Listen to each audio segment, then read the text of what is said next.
Bramley, then also people will know that we're putting money into our NHS and those new neighbourhood health centres to take the pressure off the hospitals and have people treated closer to home. Next question, Shahab. Chancellor, there was a lot of pressure on you and your government in the lead up to this budget. Plenty of backbenchers have expressed frustration and anger. In this budget, you have scrapped the two-child benefit cap, which has meant that some of them are quite happy. Do you think you've done enough to appease all of them?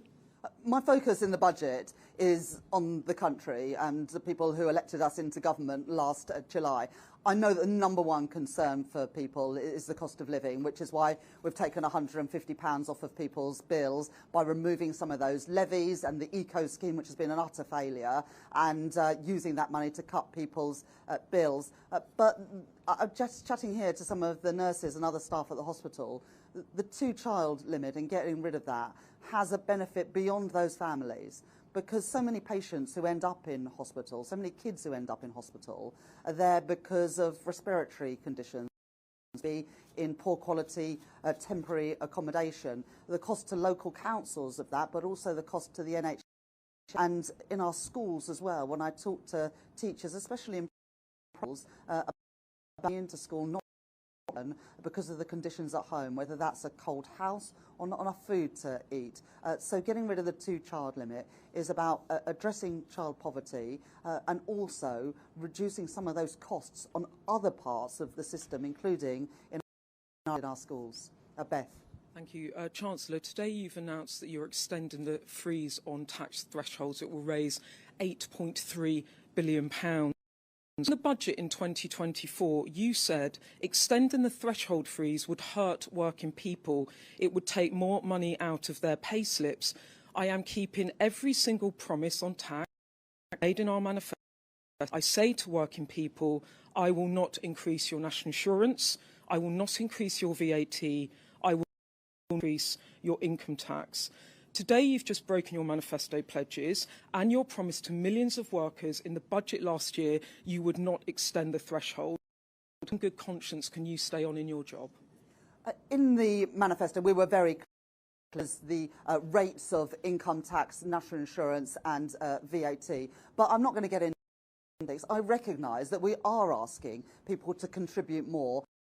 Those allowances. They were already frozen by the previous government from 2021 to 2028, and we're freezing them for a further 3 years. And I do recognise that as ordinary people to pay a little bit more. But I've managed to keep that contribution as low as I possibly can by closing loopholes and asking to pay more. That's why there will be a surcharge on properties worth £1 billion. It's why we're increasing taxes on savings and property.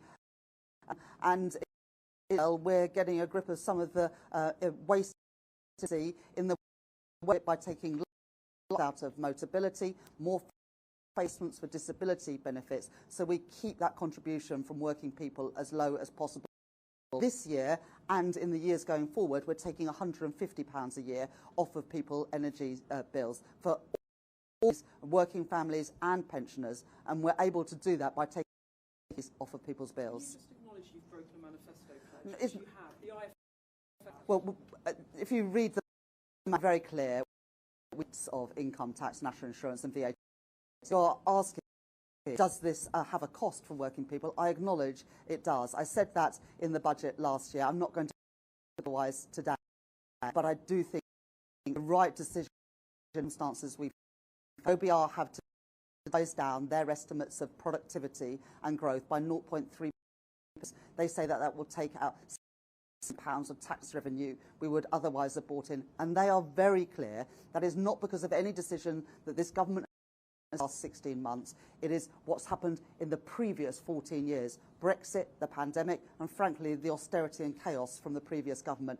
And we're all having to pay a price to that. And it's my job to make sure that the numbers add up so that we can ensure we grow our economy, keep interest rates falling, and keep inflation down. Joe. Chancellor, Joe Pike, BBC News. The income tax threshold will see millions of people paying more tax while at the same time are being increased.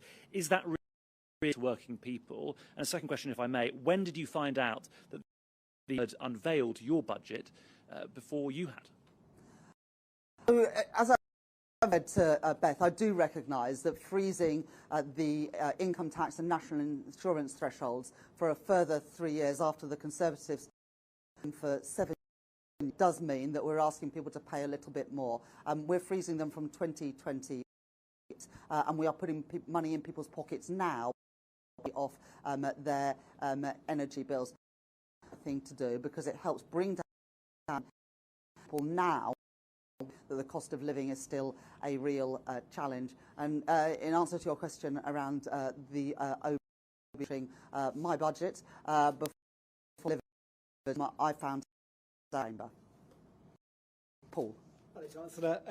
Look, the OBR says that you will £6 billion a year for special educational needs, but you provided no explanation where this money came from. Schools are going to have to stump up the cash themselves. Guarantee per will not go down. Next 2 years, clearly in the spend, we've extended the statutory override for local authorities, and we in the spending review.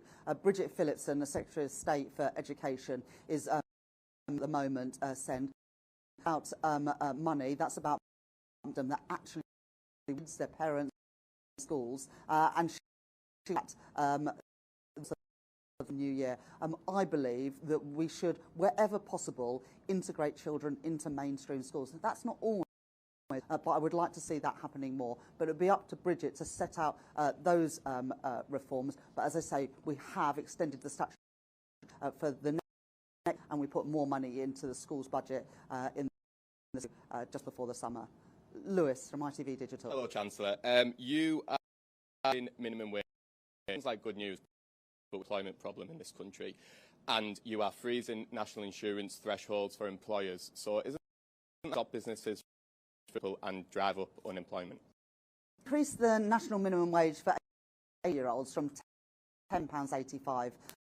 We've increased the minimum of the national living wage from £12.20 an hour, giving a paying around 2.5 million of the lowest paid people in our country. And that is the right thing to do, because if you go every day, you should be able to pay the bills and and pay the rent or the mortgage. But we know that that's reality for many people today.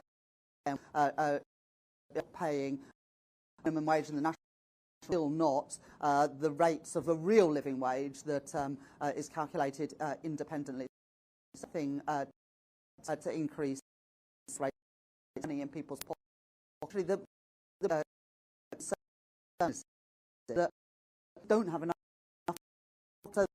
lending on the discretion, whether that's a meal, a night out, a weekend away with the family, high street, and so putting more people economic policy as well do.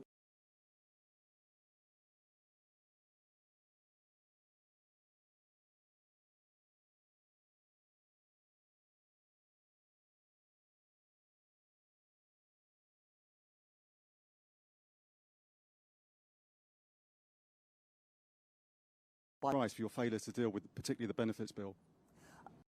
We're not going to leave the welfare system unchanged. Under the previous government, in the last years of the Conservative government, spending on welfare increased by 1% of GDP, equivalent to £88 billion. The forecast share of GDP, welfare spending will be broadly flat, but I think it's broken. Some reforms so that if you live abroad, you can't pay nominal amounts of money, state pension, to face assessments for disability. Mel Stride, when he was secretary, reforming Motability, so it original purpose of affordable leases, not subsidising Mercedes-Benz. So those sorts of the right things to do, but we have introduced funding guarantee, which means that a young guaranteed an apprenticeship or personalised support, and if after 8 they haven't got in, they will be guaranteed but not benefits. And that, again, is an important reform to help deal with the issue of too many young people not in education, employment or training. And on welfare, you know, we've already managed to claw back money from the contracts of the Tory government, and I think we've managed to claw back some £1 million, and we're going to phase out the use of hotels entirely during the course of this Parliament, saving us money, and that was reflected in the spending in the summer. So I do want a system that is actually and empowering people to get back into work, the and trafficking of people.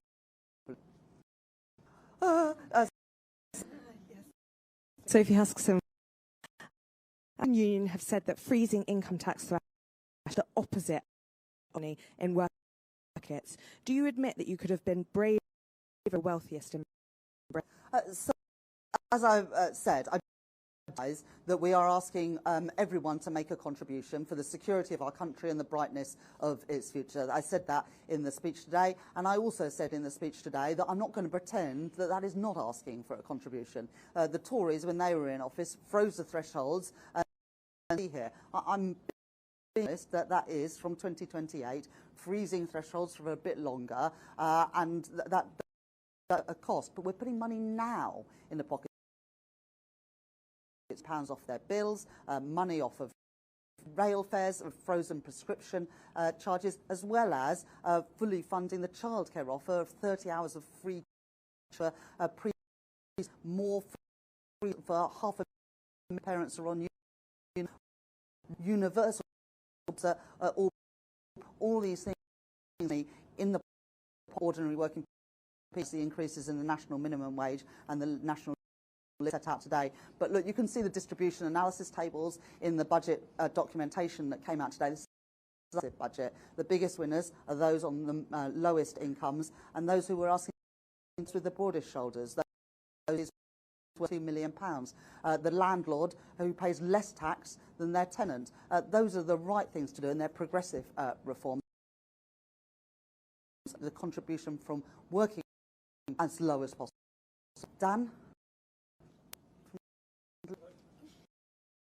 Hello, Chancellor. Tax rises that more than half of the income to the Treasury from the tax rises you've announced today actually takes effect, sort of comes in after the election in sort of 2031.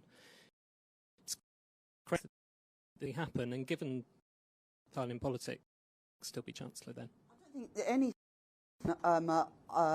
that late actually. It's a 20 onwards. The council tax surcharge comes in a couple of years' time, as does the other changes. So these are all this Parliament. When you're making tax reform, it's often not possible to change those rates overnight, and of course the thresholds are because the Tories froze them. But we're also making savings right now through getting rid of things like police and crime commissioners, reducing the cost of local government with fewer councillors, as well as selling land that the government no longer has a need for. So there are savings we're making right now, as well as asking public services to make efficiency savings worth a further 0.5% from 28-29. So you know, these are, and what you see actually in the forecast is the deficit coming down every single year, because I think it is important that we are consolidating. We're not going to be spending more than we can afford, and the IMF, I believe, have confirmed we have the fastest rate of consolidation finances of any country in the G7. I can do one more. She's the real boss. Yeah. Anna Mihailova, Times Radio. A year ago, after a big budget, you said not becoming buses. You've just announced £1 trillion worth of tax rises, dragging hundreds of thousands of great income tax, nearly 1 million people into higher rate tax. Can you reassure people you will not be? Well, look, last year I had to fill the £22 billion in the public finances left by the Conservatives. What we didn't know then, as well as that public finances, that productivity growth was weaker than the Office of Budget Responsibility then forecast. They've been really clear in their available before the budget that productivity forecast is 0.3 percentage points lower a year. Growth to the same amount reduces tax revenues by £60 billion, and we can beat those forecasts. We've beat them this year. The OBR said the economy was going to grow by 1% this year. We've grown it by 1.5%.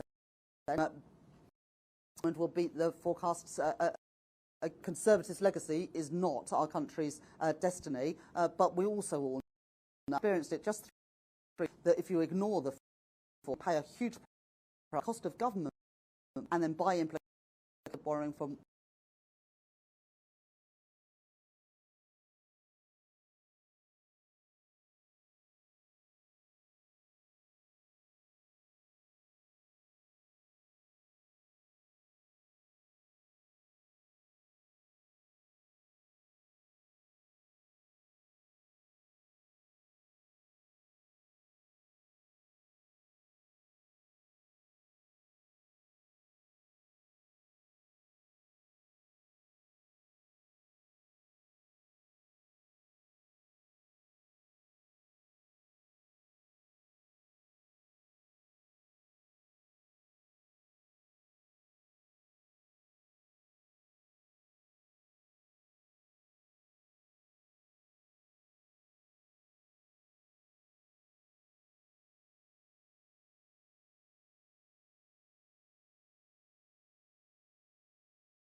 Hughes and the OBR have confirmed that they are have launched an investigation into what happened. It obviously was a serious breach. They've apologised for that and put out a full statement. So leave aside, are you happy with the market reaction today? I think it's best for chancellors not to comment on what's going on in the markets. But what I was determined to deliver today, as well as cuts to the cost of living and cuts to NHS waiting lists, was cutting borrowing and the debt. And you can see in the budget today the increase in headroom, more than doubling the headroom to £21.7 billion, and indeed meeting that target on the stability rule a year early. When you talk about cutting borrowing, the Institute for Fiscal Studies says it's a spend now, pay later budget. What do you say to traders who are still concerned that this fiscal tightening is backloaded? Well, listen to the IMF, and the IMF say that there is a faster rate of consolidation in the UK than in any G7 economy, and we see that that borrowing as a share of GDP falling right through the forecast period. After hovering around 5% for many years, we are actually getting that down. Well, the Resolution Foundation says this budget leaves much of the fiscal repair job to 2028 and beyond.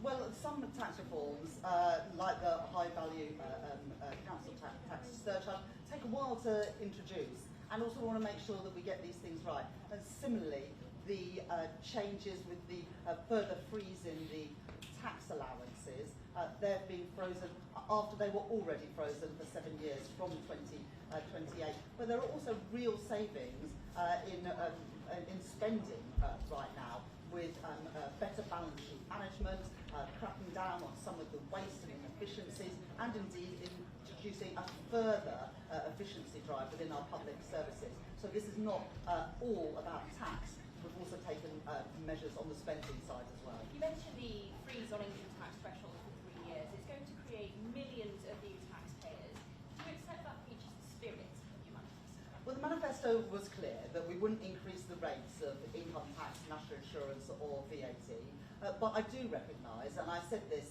clearly in the House of Commons today, that freezing the thresholds for a further 3 years after they were already frozen for 7 years under the previous government does mean that I'm asking ordinary people to contribute more. I think that is a fair thing to do in the wake of the productivity downgrade from the Office of Budget Responsibility, which will see £16 billion less come in terms of tax revenue. But I've kept that cost on ordinary working people as low as possible by closing loopholes in the tax system and by introducing some taxes, for example, on EV charging, which the previous government ducked, even though it had been a ticking time bomb for some time. But do you accept the ABR's conclusion that this stealth tax rise is going to reduce economic output because of the financial incentive against working in order to fund spending on health? I think the OBR have been pretty clear that no measures in this budget impact their growth forecast.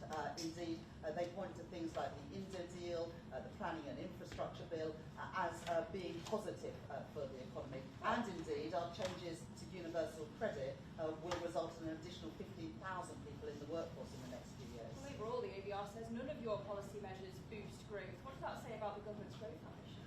Well, in the spring, you'll remember that they scored £6.8 billion, the biggest ever non-fiscal scoring that their OBR have ever done for our planning reforms.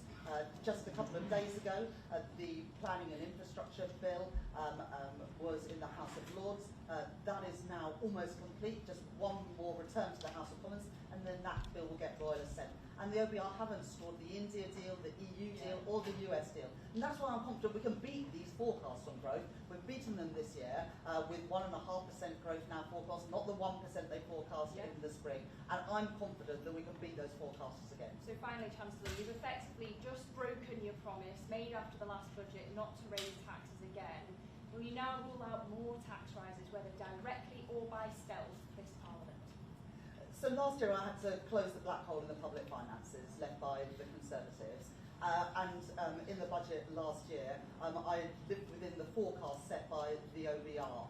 They have now changed their forecasts around productivity, and they are very clear that's nothing to do with the policy of this government, but that does mean they forecast lower tax revenue coming in. And I was always clear that I would never play fast and loose with the public finances, because because it's ordinary working people and businesses that pay the price when that happens. So these are the fair and necessary choices in the circumstances that I face. But what I'm now determined to do, more than ever, is to grow our economy so that we have the revenue, both to keep taxes down and also to fund our public services. And that is what this government's plan for growth is all about. Whether it's pensions reform, planning reform, the changes today to help make Britain the best place to start up, to scale up and to stay, with the changes to stamp duty for shares for companies newly listing in the UK. I'm determined that we get the growth that our economy has been sorely lacking for too long, and we do that through the forms that we've set out.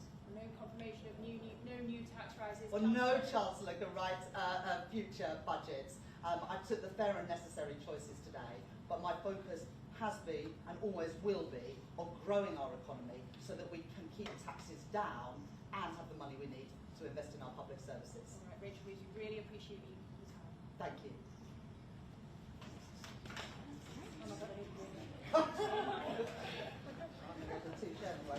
Actually, I'm coming to yes. Oh, thank you.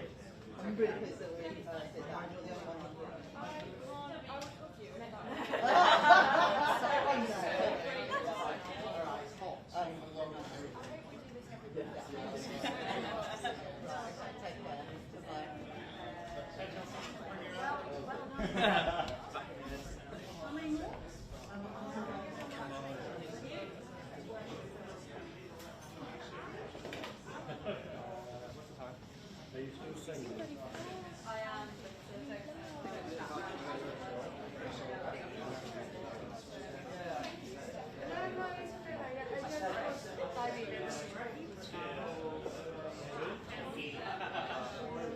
Oh my God, they didn't have the right playlist.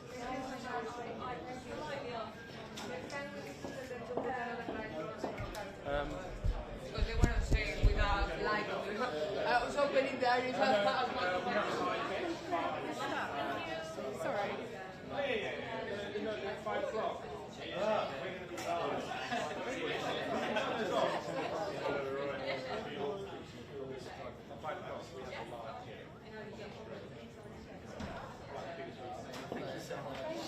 No, it's all right.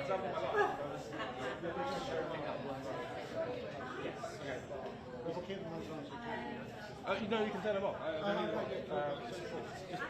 If that part.